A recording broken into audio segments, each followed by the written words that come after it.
Let's take a look at our habits for showing our mathematical work. Every time we have math work to do, you're going to see this checklist here. And so it's a good habit to follow each of those items on the checklist. So for the first item, describe the purpose of the math. So what are we about to do here?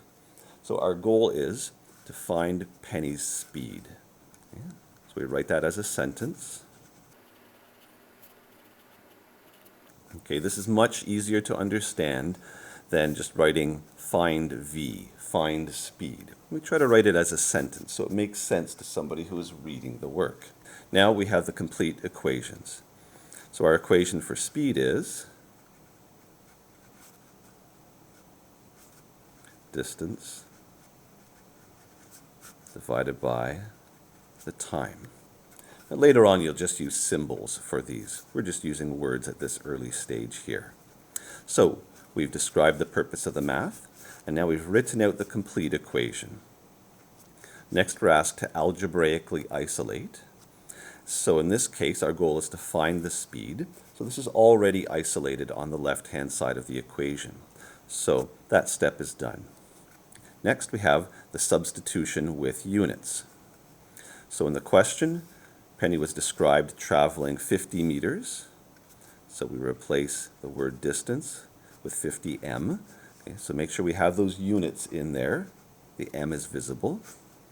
And the time for this part of the race was 25.7 seconds. And again, the unit, the seconds, is visible here. Okay, so now we've done the substitution with units. We need to calculate the result. So my calculator will do 50 divided by 25.7. Let's take a look at our calculated results. When we write down our calculations, we're going to keep 4 significant digits and cut off the rest. So we're going to keep the 1, 9, 4, and 5 and cut off the rest of the digits. These digits are simply not meaningful. So when we record our result for the calculation, we have 1.945 meters per second. And as we write our final answer, we round to 3 significant digits.